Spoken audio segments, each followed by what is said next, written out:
if I had to tow a boat, if I had to bring the Seawolf in here from the float because it didn't start, I would take this line and I put it right here and I put it on the stern of the Seawolf, and the stern would be right here. I've put a few other lines out in the front fender. We would have then one boat, and I would just drive that boat over here. So a log's head can be done like this, where you make a loop out of something, bring it through the loop, and people who, actually I meant to do it the other way, people who do crocheting do this all the time. So that's what's called a lark's head. If you can do it, that's the best way to put a line in a cleat. Up here, I showed you this last time, I have another type of cleat that doesn't really have an open under it, and as a result, all I can do is put the eye over that cleat.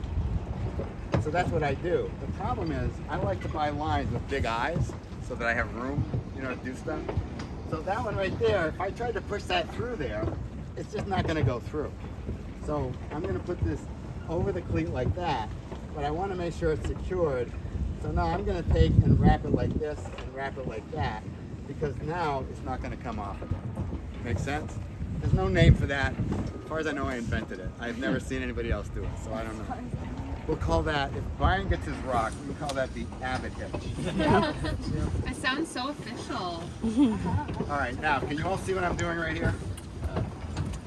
Yep. I'll show you why the clove hitch is a useful hitch, and also, though, why it sometimes doesn't really work. I want this to be at a certain position. You can see over here how critical that was. A lot of people will tie a fender by doing this, and then they'll think about it and they'll go, yeah, that's a clove hitch, great. And then they'll throw the fender over, and they'll go, oh no, that's too short. No, bring it back in, they'll try it again.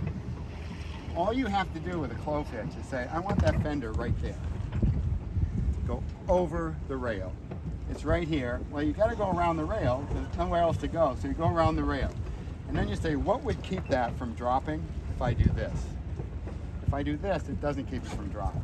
But if I do that, it locks it in place. Does that make sense? Once you've done that, now it's almost impossible to tie this wrong. Because you do this and go, well, what's next? Well, I got to do that. That's a clove hitch. That fender didn't move when I put it on there. Everybody see that? That's what you want to practice with those lines I gave you. Just do it on a railing someplace or something. Do it on something horizontal, not vertical, because you can put a clove hitch on something vertical, but this is where you're most likely to use it. If I'm nervous that it might go away, that's a half hitch. Go around the same direction, do that, that's another half hitch. Snug it up, now it's not going to loosen up. Because clove hitches can loosen up over time. So if I were going to go away for 2 days, I would do that to all my fenders. So far, so good? Yeah. And you...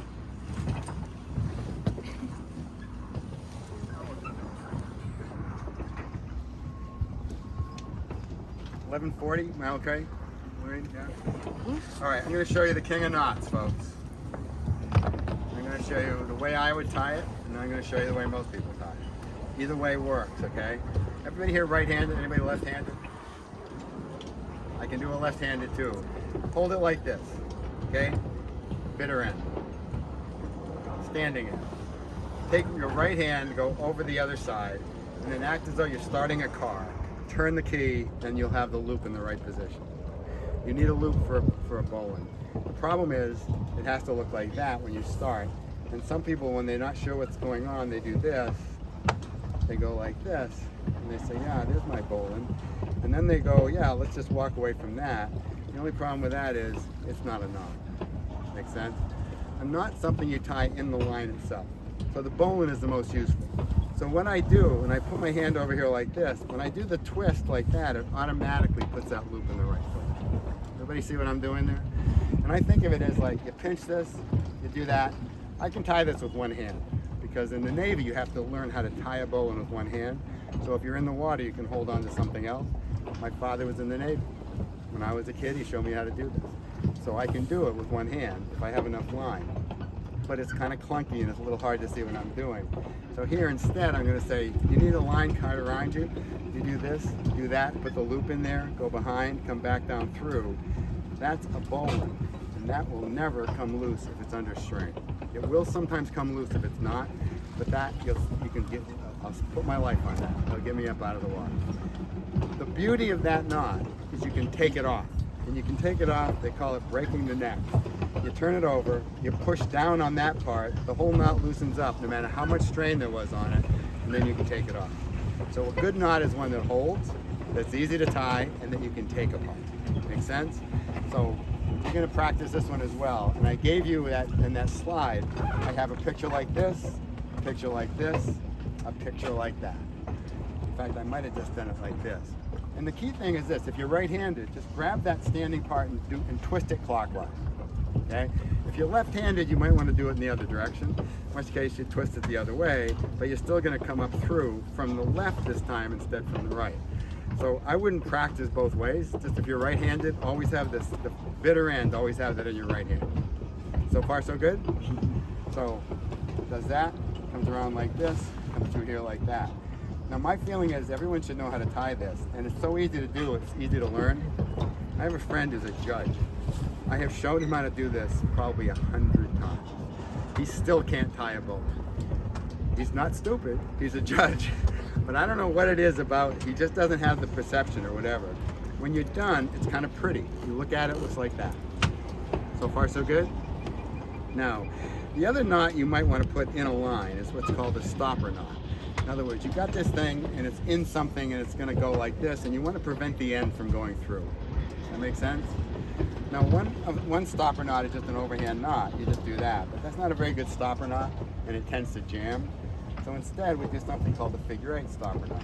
You go over, you go behind, you go down here, and at one point, it looks like the number 8.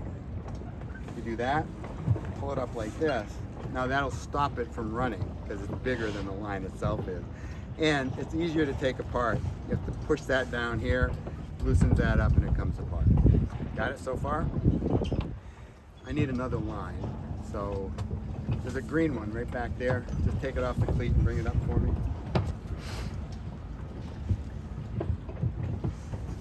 I haven't had this much fun teaching since yesterday. All right. A hitch is what you do on an object. That's a hitch, that's a hitch. So the cleats have a hitch, that's a clove hitch. A knot you tie in a line where it needs nothing else to be a knot. A bowline needs nothing but the line itself. A stopper knot, nothing but the line itself. What if I want to put these two lines together? The worst way to do it is to put a square knot in it, which is why I'm not concerned about square knots. Don't put a square knot in it, because if you put these together with a square knot, and people do it all the time, and Boy Scouts love square knots. So you do a square knot like that, and then you use the line and put strain on it, there's a very good chance you'll never get it apart. It's gonna jam like crazy. My feeling is there's one place to put a square knot on a boat, and that's on a sailboat, and we're not a sailboat. And that's only when you tie the sheets on. Now, the way to put two lines together and to have it really work is what's called a bend. And that bend is you're bending one line to the other. In this case, it's a sheet bend or a Beckett bend. They mean the same thing. You need a loop of some kind. And give yourself a little tail here too. Come up from the bottom, go around behind, and then tuck it under this. And that's what's called a single sheet bend, just like that. Or a single Beckett bend. That works pretty well. When I towed boats in the Coast Guard and the way the Coast Guard does it, in fact, my bridle I gave to Brian to tow that thing with. But I have a bridle that goes out 20 feet. And I would have to put a tow line on that bridle. We didn't use a single Beckett. We used a double Beckett. In other words, we went around one more time, came under this thing one more time, and as a coxswain, I would make sure that when anybody tied that they tied it correctly. And so they have to tell me all made up, and I'd have to turn around. And if it didn't look pretty, it didn't pass muster. So pretty means it looks like that. You got two lines that come across. Mechanically, that is a bowline, believe it or not, tied with two different lines. And because it's a bowline tied with two different lines, you could break it the same way you do a bowline and take it apart. I towed a boat one time for 4.5 hours with that. Towed a boat, which means it had a huge strain on it. When we got back, I did this, took it apart, and I stowed the lines. A square knot, you're going to likely have one line when you're done. That's just the way it is. You're going to have trouble getting it. You're going to have to cut it. What am I forgetting, Kat?